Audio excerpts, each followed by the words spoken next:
5 for this section of the program. And the way we're going to run it is I'm going to just kick off the session with a few questions aimed at specific panelists. And I've kind of given them some warning of the types of questions, and then invite others to add on. But then we're going to make sure that there's plenty of time for you all to ask questions and to talk about what's important to you in terms of the state of the sector. But first, just a comment or two. So I was on a plane over the weekend, fortunately for me, flying down to sunny Florida for a conference. Great.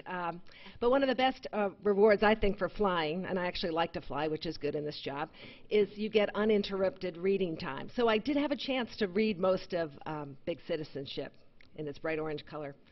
And I know I found Alan's inspiring call to action really resonated for me. For the last 18 years at TPI, I've been working with all my colleagues to, and many of you around the room here today, to strengthen the philanthropic sector through the promotion and support of strategic philanthropy with high net worth families and individuals and companies. And I know what drew me to that work was, again, sort of the personal experience. For me, the transformational experience that I had when my own family started a family foundation that was very strategically focused on helping girls take charge of their lives. So I know I lived that whole reality that we can be change agents in the world, and that for me that made my life incredibly meaningful and fulfilling. But I also learned sort of the irony over the years of being in this fortunate sector of working with donors and having a foundation. While money is incredibly handy, it's incredibly flexible, it's an incredibly powerful tool to bring to all of that change-making work, it actually is not the most important tool, and alone it doesn't do anything. It's the dream and the persistence and the planning and the relationships that Alan exemplified and many of you in the room do, that if without those, nothing would happen.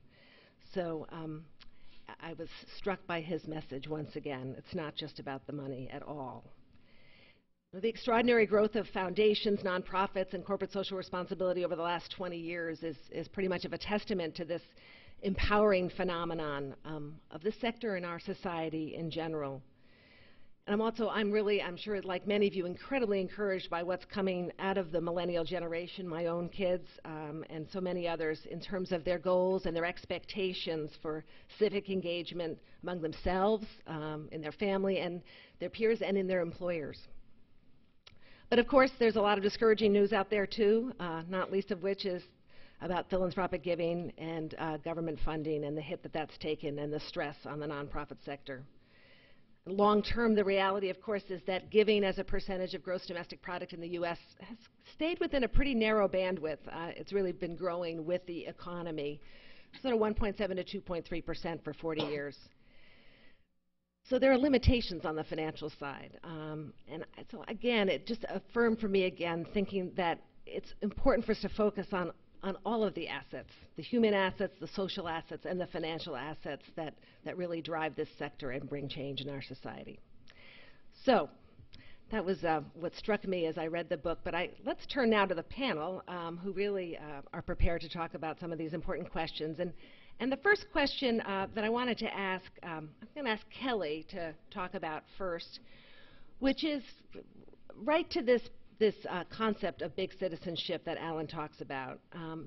And certainly with Access Strategies Fund, which has an incredible focus on civic empowerment in many ways, I suspect I know the top line of your answer, but more specifically, are you optimistic that we indeed are heading into even deeper big citizenship? And what role do you think philanthropy can play to further and deepen citizen engagement? Can everyone hear me okay? This mic is great. Well, first of all, I just want to thank AGM, and I want to thank Alan, because we all come to these conferences and convenings, and sometimes we hear the same story, you know, about how the sector is, and there's not enough money, and we kind of end it there and we leave. I think this is very inspirational. I don't know if you agree. So let me start there.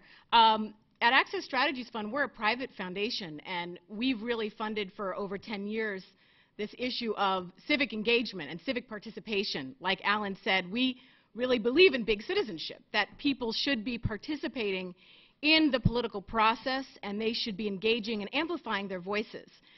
So I would say, in answer, to your question, and it sometimes feels like we're, one of a few foundations that really focuses on this, is I don't think we've gone far enough. I think, Alan did a great job of painting the picture of the possibilities of what we can do as a sector. And one thing that strikes me is, in some ways, I think we're still funding charity, but we're not funding change. And what I mean by that is, and I feel this way too, I grew up and, charity meant to me, we're going to help that person on the street, we're going to help that individual, and we're still kind of targeting our resources toward very emergency kind of short-term solutions. And we have to. By the way, I'll be the first to say that, we have to fund shelters, we have to fund direct services, but we haven't quite put our resources toward the important aspect of people power, of people organizing and advocating on issues that are similar to make an impact not just on one life or a family's life, but massive scale change. Alan talked about, scaling up. And I was thinking about, there's a colleague in my office, and we had a technology issue. You know how that happens. You go into your office, it's always Monday morning, right? And your computer doesn't work, right? Something happens, and you're sitting there for like how long? 20 minutes trying to figure out what's wrong, right? By yourself. Something's not right, What you don't know sometimes is there's 5 other people who also might have the same problem, right? And at some point, someone goes to the office space where people congregate, and they say, are you having the same problem? And they're like, oh, yeah, I'm having the same problem. And then you realize it was a server issue. And if you fix the server, the whole office would be more productive, and everyone's solution, everyone's problem would be fixed. But if no one did that, if no one kind of got outside of their individual problem, you'd all still have the same problem. But it originated from the same place. And I think one of the ways that we can really be more imaginative as a sector is really get out of the box and really think about not just funding those individual solutions, those short-term solutions and direct services, which are very important, but to fund organizing and advocacy, which is essentially funding large numbers of people to advocate for a policy change, to organize in their community around a change, and not be afraid of that. I did a poll and I said, maybe, is there anyone here who knows the history of why 501c3s have restrictions on lobbying? Is there anyone who actually knows the answer to that? There may be one, possible. Just really quick and then I'll move on.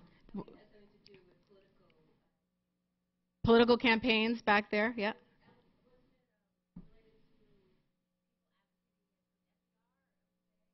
Okay. But we're all kind of going like this, right? And we don't actually know. Most of us don't actually know the answer to this. And I actually had someone research it this morning, and we couldn't come up with a firm answer. But what we know, not completely, is that it came out of fear that a lot of politicians had, that the community and the people would actually exercise their voice. So we're all charged to go and do that homework.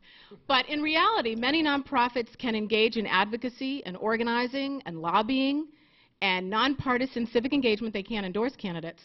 But we as a sector, as a philanthropic sector, we don't encourage that. In fact, we discourage it. So in many ways, we're actually helping to foster inequality in who gets access to resources because we're not supporting communities to actually have a voice in that process. So I actually think we have to go beyond the individual citizen and really think about the larger system of what can be accomplished. And we can talk more at length later about that. But I think we haven't gone far enough. Great. Thanks, Kelly. So, Richard, you're at a community foundation, and community foundations have mixed records all around the country, the 700, in terms of how deeply they work in terms of citizen engagement versus working with the highest net worth donors. What role do you think philanthropy can play in terms of this engaging citizens? Sure. Can everybody hear me? All right. This only goes so far, so I have to move closer to, actually, I don't think this is on, is it? All right, well, its cord is stuck. All right, sorry about that. I got to uncomfortably lean over and yell now, so yeah, I think the tape is on there. Anyway, in terms of, I'm really excited to be here today, and first and foremost, I really want to thank Alan for his comments.